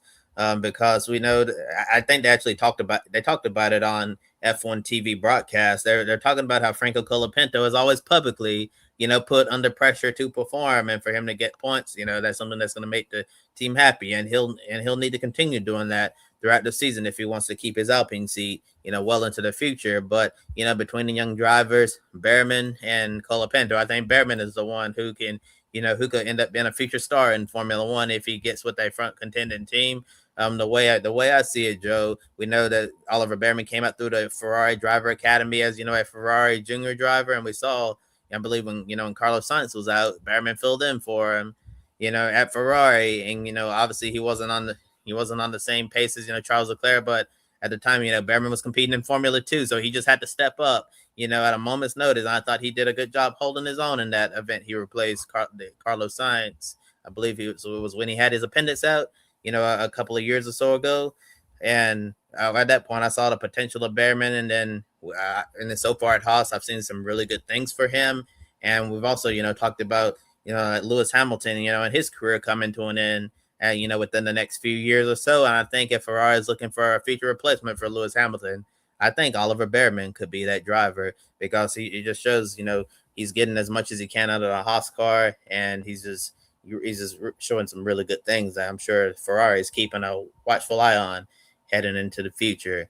And that concludes our Formula One section for tonight. Our recap of the Chinese Grand Prix. And next, we're going to shift gears to another open wheel racing series here stateside, the NTT IndyCar Series, which had an inaugural event in the city of Arlington, Texas. Arlington, Texas. Of course, a lot of people know home of the Dallas Cowboys, home of the Texas Rangers. And this weekend, home of the NTT IndyCar Series with the Arlington Grand Prix, sponsored by Java House. Great weekend for a lot of folks, but if you were playing pick a winner, it was a bust for everybody, as nobody picked the king of the streets, Kyle Kirkwood, to take the win at Arlington, Texas.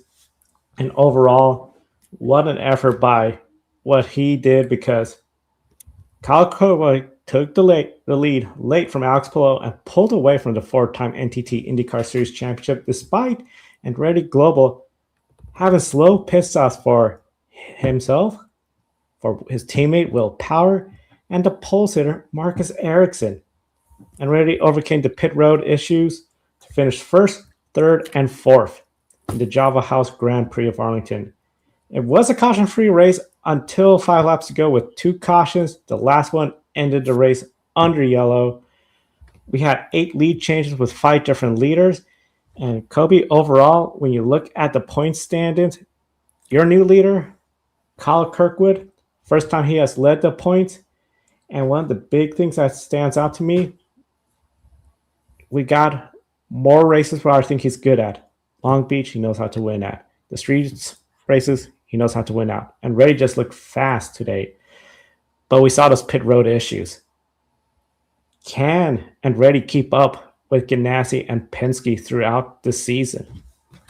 Well, if they can figure out what on earth is going on pit road, I think they can potentially keep up, but not necessarily, as a team. But the guy who's leading the championship, Kyle Kirkwood, we like to call him, the king of the streets, because he's scored most of his IndyCar wins on street courses so far. You mentioned how he's good at Long Beach, Detroit, and then we had this new track, in Arlington, Texas, a street course, and it seemed like that Kyle Kirkwood, I don't know what it is, but he just takes to the street course like a duck takes to water. It's his bread and butter. It's where he's going to be in contention for the win more times than not.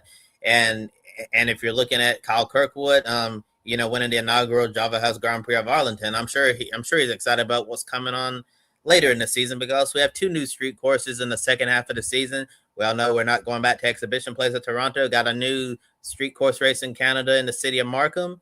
And then we also got the Washington, D.C. street race as well, towards the end of the season. So I'm sure Kyle Kirkwood already has those 2 races circled on his calendar, 2 races that he can go out and win like he did today in Arlington, Texas, outside of AT&T Stadium.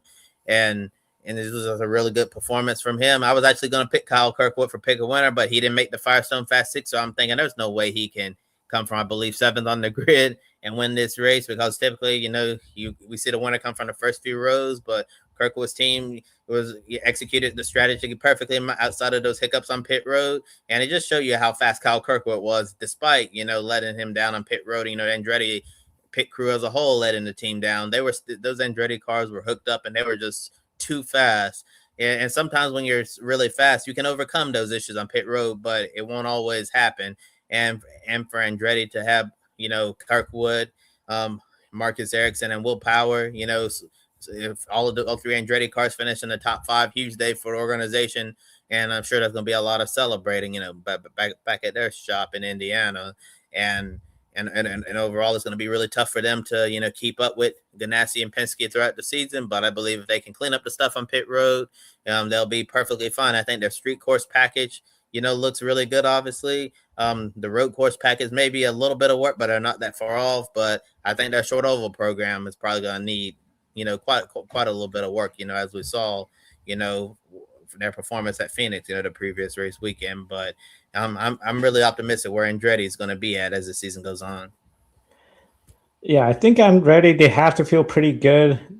I mean, even at Phoenix, Will Power was up there until the contact with Christian Rasmussen.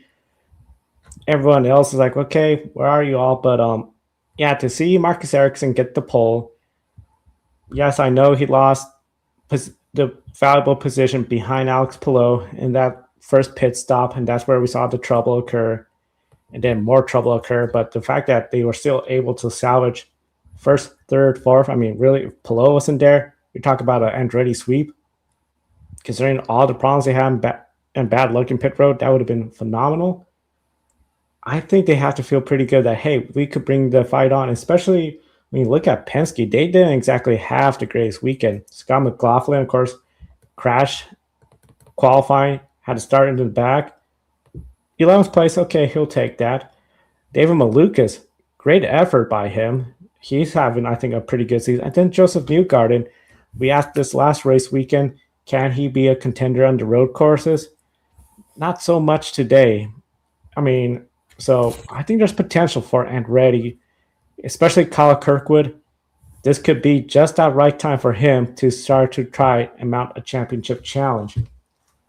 Of course, one team looking to have a championship challenge is going to be Arrow McLaren. Zach Brown was in the paddock in Arlington, which thankfully, considering what happened in Shanghai, China, didn't want to be there. He was there here instead at Texas, where Paddle War went on to finish 5th. Christian Lundgaard started 18th, found his way to get into 7th. Great effort by him. But once again, looking at the bottom of the result pile, Nolan Siegel, he crashed into Roman Grosjean with some help from Kiffin Simpson. Siegel finished 24th. Again, he was struggling. Overall, when you look at his career, 32 career IndyCar starts. Siegel has 3 top 10s, the last one coming to Road America last year. But since the first race at Iowa last year, he has not finished better than 16th. Pato O'Ward, he won his first IndyCar race after 26th start. Lundgaard won his first race and only IndyCar race so far in his 28th start, and that was with Rahal Letterman Lanigan, and he had to do that against Alex Palou in Toronto. Kobe, I've seen more people posting about it on social media. Is it time for Tony Kanaan to call another driver and tell Nolan Siegel your time's up? Joe, I think the hourglass is about to run out, and the clock is about to strike midnight for Nolan Siegel's tenure at Arrow McLaren. But I actually would not make a change right now. I would at least wait through the Indianapolis 500, and see what happens, because we still have we still have a little bit of racing to go before we get through the month of May and all of that, and it's still only the third race of the season. I know we got Barber Motorsports Park coming up at the end of the month, and then in April we got the Streets of Long Beach, then we got the IMS Road Course, then we got the week of practice, Indianapolis 500 qualifying, and then the big race. It's up the 110th running of the greatest spectacle in racing. I would at least give Nolan Siegel through the Indianapolis 500 to show me something, to show me that you can at least, make the effort to get closer to your teammates Pato O'Ward and Christian Lundgaard. But sadly, based on what we've seen so far, I'm not really sure if he can do that. I think Nolan Siegel, when looking at how he's done in sports car racing, I think, if he wants to be an LMP2, race GT cars, or even get a GTP hybrid car seat, I think he'll do well at that because he's really fast in the sports cars. But unfortunately, it doesn't really look like, that IndyCar is going to be in his long-term future unless he can find a ride elsewhere. But we know how McLaren is when it comes to, drivers. We like to compare the McLaren IndyCar team to the Red Bull Formula One team and how they handle its drivers.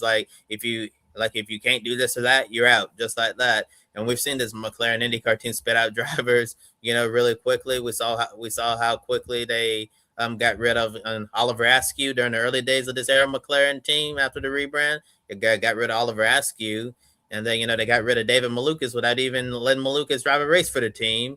Then they ended up getting rid of Teo Porsche, and I know I'm leaving some drivers out. That's how crazy it's been. So this team has just been a revolving door, with one of their cars at some point.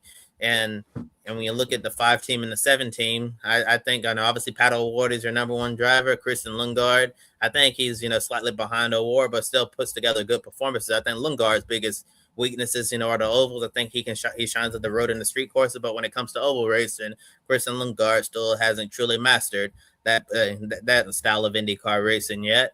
But with Nolan Siegel, you hope he will be good somewhere. But like, is he a road or a street course specialist? No. Could he be running well on the ovals? Unfortunately, I have to say no to that as well. And like I said, given McLaren's history of how to handle drivers in IndyCar, I would have to think that Nolan Siegel's time has to come to an end soon because he's not living up to the standard. He's underperforming in this car. And I'm sure McLaren wants to bring 3 fast cars and drivers to the grid, kind of like you saw Andretti, finishing in the top 5 with Kirkwood, Power, and Ericsson, showing what 3 cars can do. And then you look, the top 10 in points. You have Joseph Newgarden, Scott McLaughlin, David Malukas in the top 10 in points. Which is what McLaren wants to be able to do with its drivers. Instead of having Pato O'Ward and Christian Lundgaard towards the front end points, and then you have Nolan Siegel. I believe. I haven't looked at. I don't have the points right off the top of my head at the moment, but I believe Nolan Siegel might be outside the top 20, or they're the point. Oh yeah, Nolan Siegel is outside the top 20 in points. He's second from the bottom. Next to Mick Schumacher, which is not good if you're an Arrow McLaren driver. And if I were Arrow McLaren, like I say, give him to the Indy 500. If you don't see anything by then, then I think by streets of Detroit, you should have another driver waiting, to finish out the season, whether you want to put one driver in the rest of the year, you just want to rotate and test out several drivers. If you have Pato O'Ward and Christian Lundgaard running well up towards the front, it could give you the opportunity to run a few drivers throughout the course of the year, and basically let them compete, race for the seat, right? To let them race for a spot on the grid in 2027. And they do have options. I know Connor Daly isn't doing anything right now, doesn't have a ride. And Connor Daly's been known to be at the IndyCar Super Sub when he's not running full time. Whenever someone's out, Connor Daly is usually the one who gets the call. I know Connor recently announced he's going to be driving for Ryan Reinbold in the Indy 500, so that timing could be perfect. You do your one off with Ryan Reinbold, and then you get an Arrow McLaren seat, for either the rest of the season or maybe at least for the oval, since Connor is a very strong oval racer in IndyCar competition. And then you also have Linus Lundqvist, who is a free agent, and a lot of people believe he got the short end of the stick at Ganassi, and he deserves another chance in IndyCar. I think Linus Lundqvist would be another good option, and another driver McLaren has at least in his Formula One pipeline as one of his reserve and young development drivers. Why not throw in the reigning Formula 2 champion Leonardo Fornaroli? I think Fornaroli has a lot of talent, and it would be really cool to see him get a racing program and get an opportunity to race an IndyCar, while he's, waiting for his next on-track racing opportunity. So I think if they do move on from Nolan Siegel, they'll certainly have a lot of options out there of who they could put in that car to at least fill out the season. A lot of options as to who could fill out that seat. I really do like the idea of let's give him till the Indy 500, because that'll give him, we have Barber Motorsport Park. That's going to be coming up. You have Long Beach, then from Long Beach to Indianapolis Motor Speedway Road Course, and then the Indianapolis 500.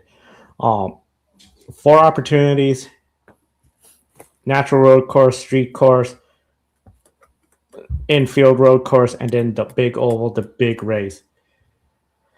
But boy, I feel like with Nolan Siegel, traditionally you see a driver improve. Okay, they're getting the top 10 finishes consistently.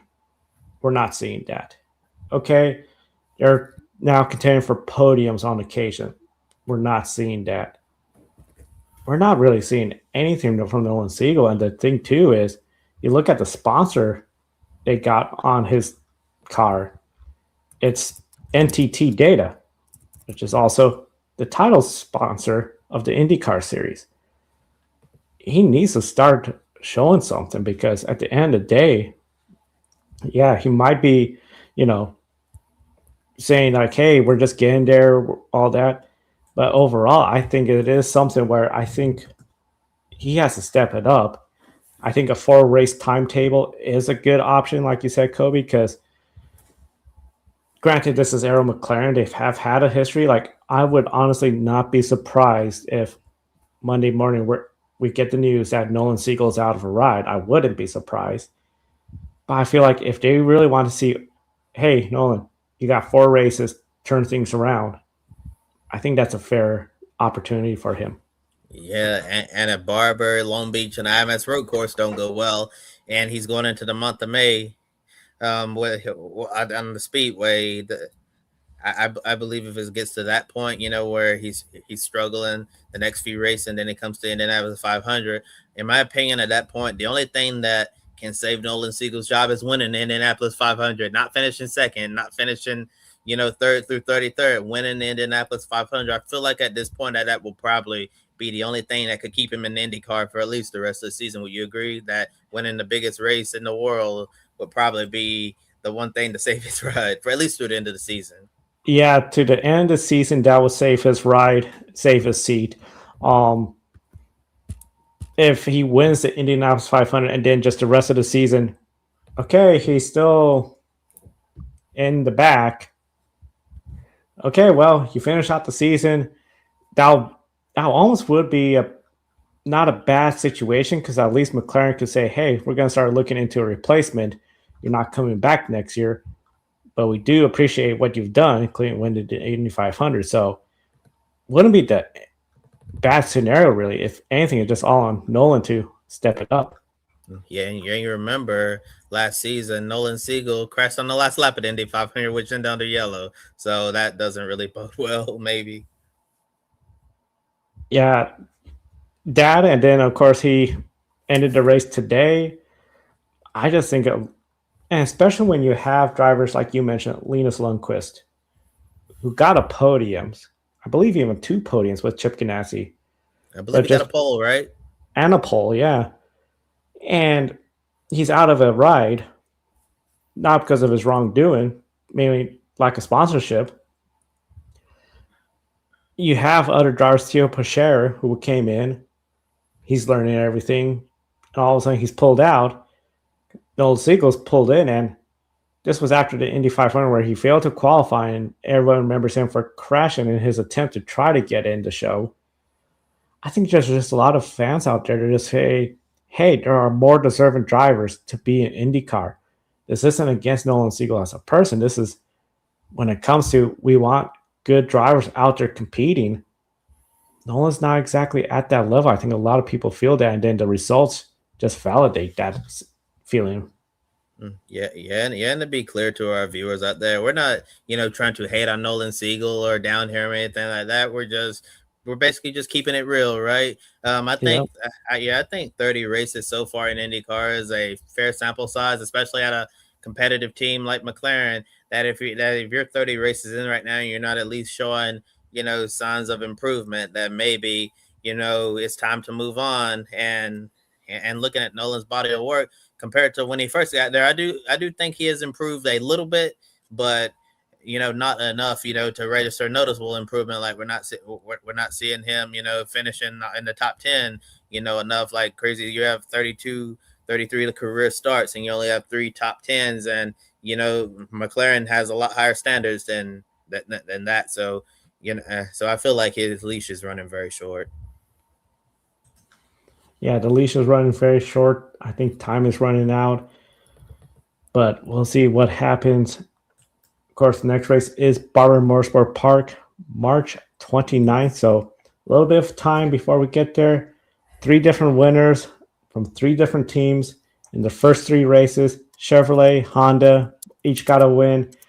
Ganassi, Penske, and Andretti Autosport. Overall, safe to say we anticipate those 3 teams to win at some point. Everyone is expecting Arrow McLaren to at least get some wins. Marshank Racing, they look better. I mean, we saw Felix Rosenqvist getting essentially a good finish, top 10 finish. Marcus Armstrong, I mean, what an effort by him to get a good finish overall. And excuse me, it was Marcus Armstrong that got the top 10 finish. Felix Rosenqvist, 20th. Overall, that team, it just seemed like they're just a little bit behind compared to the years past. Ed Carpenter Racing, we saw Christian Rasmussen crash out. Alexander Rossi, top 10 finish. Good effort by him and that team. and we know what Christian Rasmussen can do in the ovals. But then looking at everyone else, AJ Foyt, Dale Coyne Racing, Hunkos Hollinger Racing, and Ray Hall Letterman Lanigan, they have some work to do. I mean, we're not exactly seeing their results. I don't feel like they're exactly making the progress. Kobe, do you feel it's going to be a long, tough season for those teams not named Andretti, Ganassi, McLaren, and Penske? Yeah, I certainly think it could be a long season. I mean, you just said them, Joe. Those are the four titans of the sport: Andretti, Ganassi, McLaren, Penske. I think everybody expect those four teams to be running towards the front of the grid. But the other teams you mentioned, I think we expect to see more from them as as the season goes on, and looking at AJ Foyt racing. I expected to see a lot more from Santino Ferrucci in Phoenix, since he's usually good on the ovals.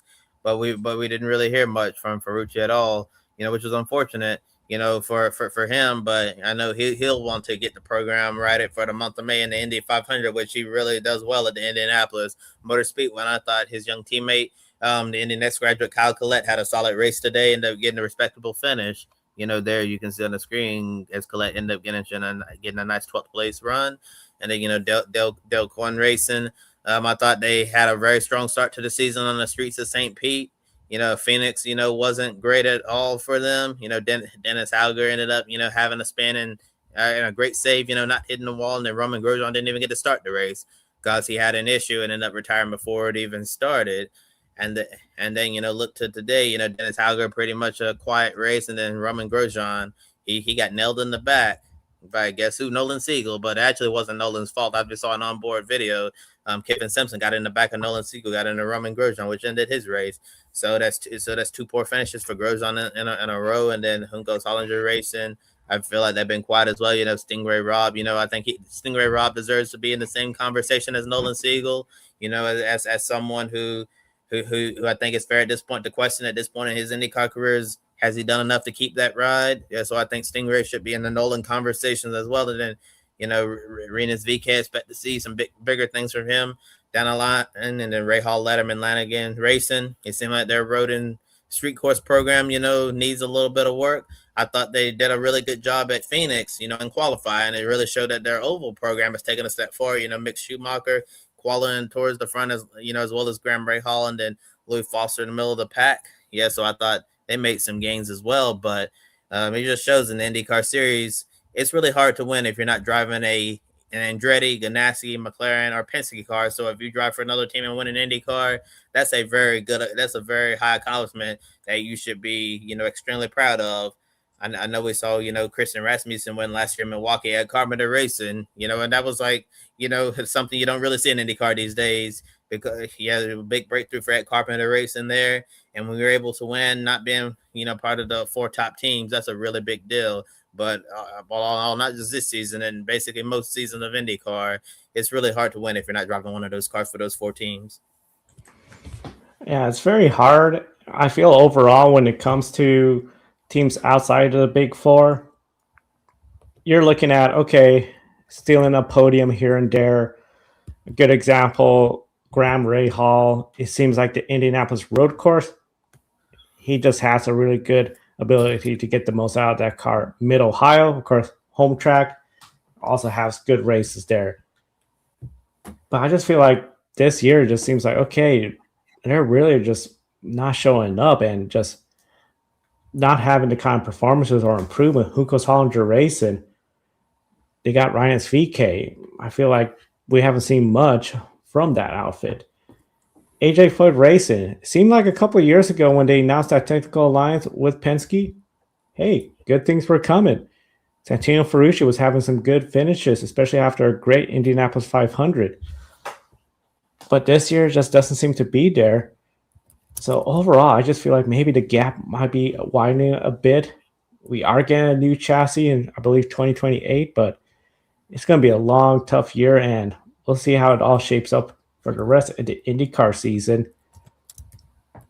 We'll switch over to World Rally Championship, where I feel like today shows some promise that we might have some contenders for our championship. Yeah, for sure. And Looking at the rally that taking place in the last few days, it was the Safari Rally Kenya, and in that event we saw Takamoto Kasuta secure his first career win in World Rally Championship. He became the first Japanese driver to win a WRC round since 1992 when Kenjiro Shinozuka won the Ivory Coast Rally. Adrian Formeau brought home his Hyundai in second place ahead of Sami Pajari in third. Robert Virves and a Skoda came home fifth in an unpredictable Safari Rally. Elfyn Evans leads Oliver Solberg by 8 points in the championship. And after Kenya, Katsuta is now third in the championship, 11 points behind, with Adrian Formeau in fourth. So, Joe, this caught many of us by surprise, this result, at Safari Rally Kenya, because a lot of us, were thinking Sebastian Ogier. Some of us picked Elfyn Evans, but it wouldn't have been a surprise, to see an Oliver Solberg, end up taking the victory as well. But Takamoto Katsuta, that was a major surprise. And I'll be honest with you, Joe, I had no idea who Takamoto Katsuta was when it was announced that he had won the Safari Rally Kenya. Just shows you how unpredictable this moment was for the sport of World Rally Championship. So in your opinion, how huge was this upset win for Katsuta and WRC as a whole? For Kasuta, this is huge. He's been racing quite some time. I think a lot of people give him a hard time because while he has teammates that are going out there getting wins, contending for the championships, he had not gotten that win. He may get a podium here and there, but he was always sort of back towards the pack. Now he got that win. This is huge for him. This is huge for Toyota Gazoo Racing to say, hey, we now have a team that every driver feels like they could go out there and get that win.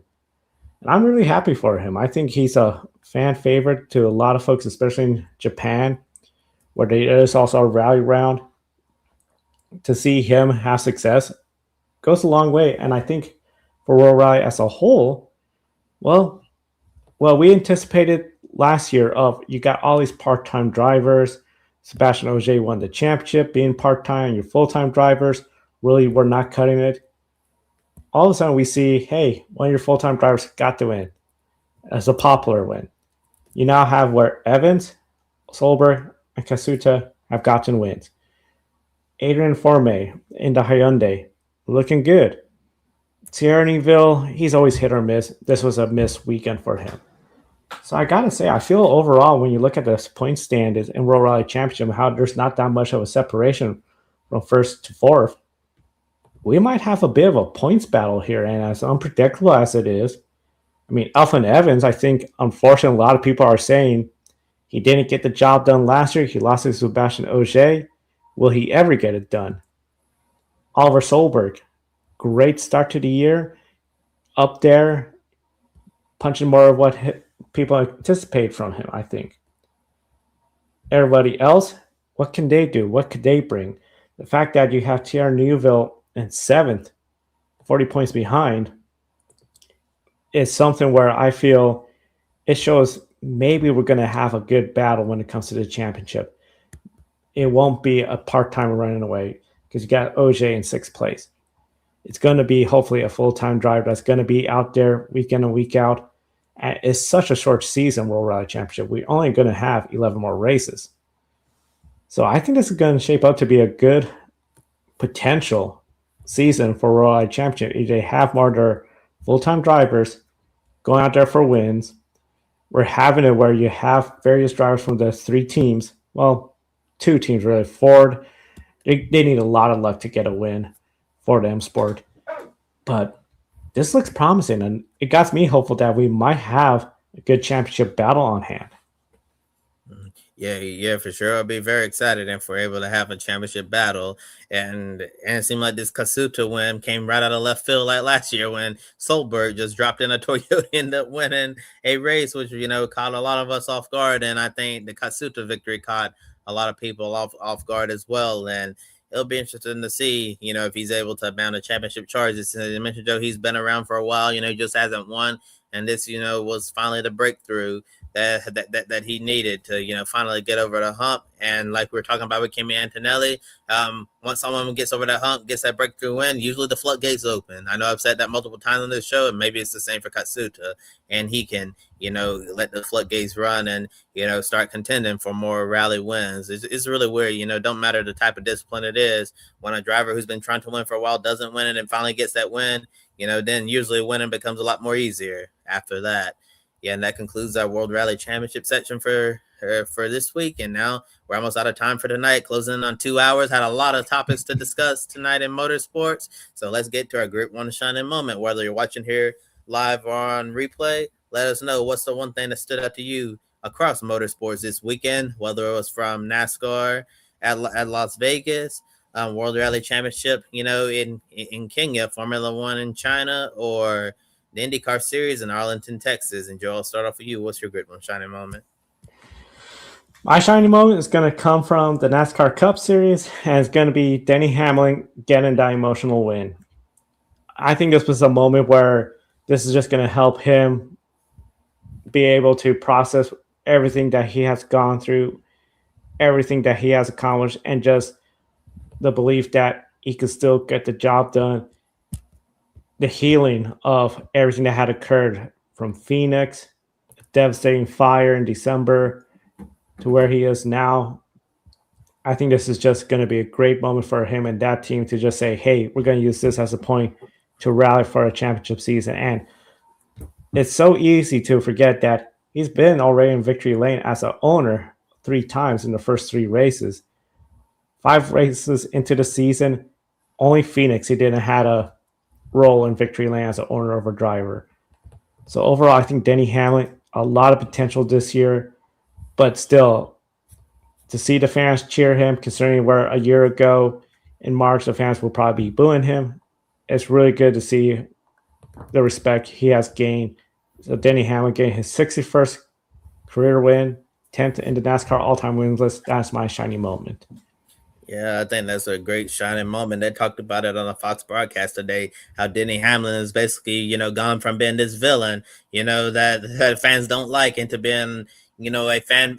I'm not gonna say an ultimate fan favorite, but a driver that many of the fans are starting to appreciate and respect in the twilight of his career, and regardless of what discipline it is. It's really nice to see how some drivers, early in their career, they're considered villains, and then they're loved by the end of their career before they hang up the helmet for good. And my one shining moment is gonna come from the Chinese Grand Prix, and it's gonna be the post race scenes that we saw up on the podium, with Kimi Antonelli, George Russell, and Lewis Hamilton. It felt like a full circle moment, for me watching that, because you had Lewis Hamilton and George Russell were teammates for several seasons.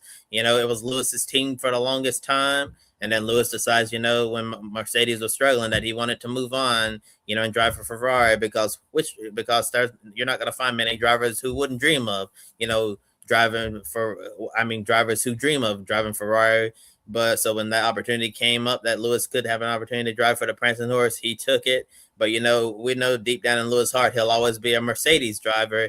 And we saw Toto Wolff when he was we saw Toto Wolff say, when he was looking at the 3 drivers, up on the podium, he said we got 3 cars on the podium, and when he referred to Lewis Hamilton, he said that Lewis is still our driver. So although Lewis is driving for Ferrari right now, he'll always be a Mercedes driver through and through, regardless of what he does at Ferrari. So I thought it was really nice, to see Lewis and George, former teammates, on the podium, and Kimi as well. It was also, a part of the Mercedes program while Lewis is there. And then Kimi had to, fill Lewis's big shoes at Mercedes. And then just seeing those 3 up there was, just a really nice sight. And then also Lewis's longtime engineer, Peter Bonington, a.k.a. Bono, was up there as well. And, seeing them take pictures together, and just reminiscing and just enjoying the moment. I thought that was, really nice to see. So that's my one shining moment for the weekend.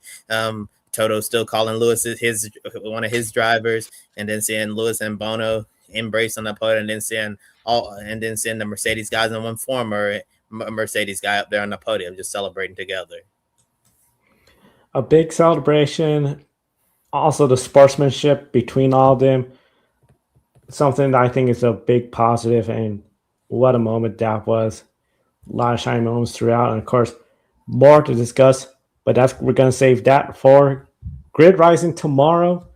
Be sure to subscribe, hit the bell icon so you don't miss that program, as well as Grid tonight on Wednesday. Kobe, Matt, and Josh will be on the air to recap the latest news and more sports stuff from around the world. And big thank you to our Patreon investors, Colin the Shell, Mark Robin, David Matthew, Crystal, and Nico for investing in the Grid Network. And be sure to subscribe. We're going to be having plenty of more videos being posted throughout the week right here on YouTube. For Kobe, I'm Joe, and we had Matt earlier today. Thank you for tuning in. We'll see you next time.